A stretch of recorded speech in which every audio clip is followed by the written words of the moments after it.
حکم آپ اسی کو دیں گے نا جس کو پہلے نماز سکھائی ہوگی، جس کو طہارت کا مسئلہ سکھایا ہوگا، استنجا کرنا آپ نے سکھایا ہوگا، وضو کرنا سکھایا ہوگا کم از کم، پھر نماز کا طریقہ آپ نے سکھایا ہوگا، تبھی تو بچے کو کہیں گے۔ کون باپ ہے جو اپنے بچے کو سکھا رہا ہے؟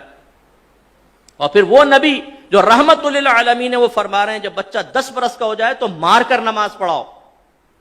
اعلی حضرت امام علیہ سنت فرماتے ہیں کہ مار کر نماز پڑھاؤ، سرکار نے حکم فرمایا، یہ اس لیے نہیں تھا کہ وہ نماز ہے، بلکہ اس لیے کہ وہ فرض ہے۔ اس لیے نہیں کہ نماز ہے، اس لیے کہ فرض ہے۔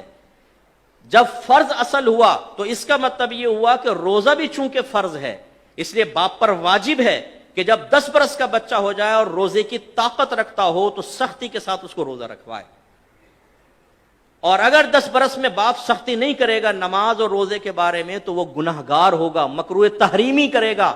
مکروہ تحریمی فعل ہے یہ، کیونکہ حدیث کا رد کرنا یا اس کے خلاف جانا مکروہ تحریمی ہوتا ہے، سرکار کے حکم کے خلاف جانا۔ اب کتنے والدین ایسے ہیں، ہم تو ہر دو بچہ 10 برس، ابھی تو کھیلنے کی عمر ہے، ابھی کون سا بالغ ہوا ہے؟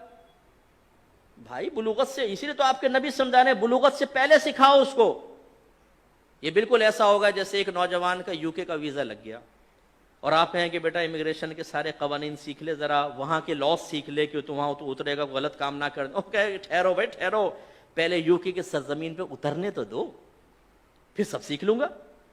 تو آپ کیا کہیں گے؟ اتر کے کوئی غلطی کرے گا واپس بھیج دیں گے، بے وقوف آدمی، ابھی سے سیکھ یہاں پر آئلٹس وغیرہ کر، لینگویج آج کل بہت ضروری ہے اور سارے قوانین۔ لہٰذا اگر کوئی نسوار رکھ کے پچکاریاں مارتا ہے نا یہاں پر، یا نظر بچا کر لفٹ کے اندر پان کی بڑی سی پیک پھینک کر پورا رنگ کر دیتا ہے جہاں رنگ کرنے کی کوئی حاجت بھی نہیں ہوتی، یہ بھی جب دبئی جائے گا تو سارے لاس سیکھ کر جائے گا۔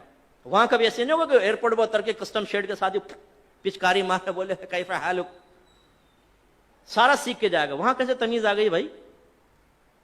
کیوں پہلے آپ نے سیکھا؟ اس لیے کہ مصیبت سے پہلے اس کی پروٹیکشن، اس کے تمام معاملات سیکھنے چاہیے۔ یہی ہمارا مذہب کہہ رہا ہے۔ غفلت کا عالم یہ ہے کہ بچہ، بڑا افسوس ہوتا ہے کہ سرکار تو 10 برس کے بچے کو کہتے ہیں سختی کرو، ہمارا یہاں پر 27 سال کا نوجوان فجر کی نماز میں پڑا سو رہا ہوتا ہے اور باپ کی تیوری میں بل نہیں آتا۔ وہی بچہ اگر 5000 کا نوٹ گما کر آ جائے، اوئے ہوئے باپ شرلی پٹاخے کی طرح جائے گا چھت کی طرف۔ 5000 کا نوٹ گما کر آ گیا، بدبخت، دونوں دن 2-4 تماچے مارے گا۔ چائے لائیں گے تو چائے کو لات مار دے گا، لے جاؤ نہیں کھانے کو دل چاہ رہا۔ 5000 کا نوٹ، او کمبخت جا کر دیکھ کہیں پڑا ہوگا، بیٹے کو 10 دفعہ دوڑائے گا، بڑا بے چین پریشان۔ وہی بچہ فجر کی نماز قضا کرے تو زیادہ اتنا بڑا بدبخت ہے، پڑھتا ہی نہیں نماز، نکل جائیں گے۔ ناشتہ ڈٹ کے کھا رہے ہیں، سب کچھ ہیں، بھائی کوئی خوف نہیں ہے آپ کو؟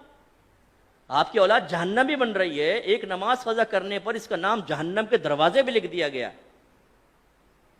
جیسے آپ کے دروازے پہ آپ کے بیٹے کے بارے میں اکرم نام ہے تو اکرم چرسی لکھ کے کوئی چلا جائے تو خوش ہوں گے آپ؟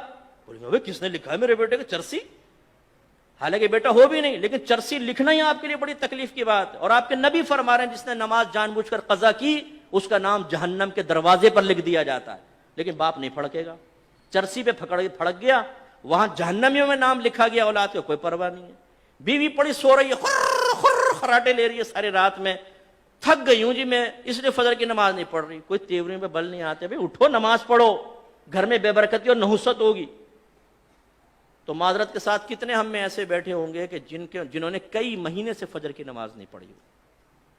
کتنے ایسے بیٹھے ہوں گے جن کے کئی سال تک گھر میں قرآن نہیں کھلا ہے یا اس نے خود نہیں کھولا ہے؟ فرصت ہی نہیں ہے۔ سیکھیے خدا را، اصلاح کیجئے، احکام شرعیہ عملیہ سیکھیے، اپنے بچوں کو سکھائیے، اس طرح گناہوں کے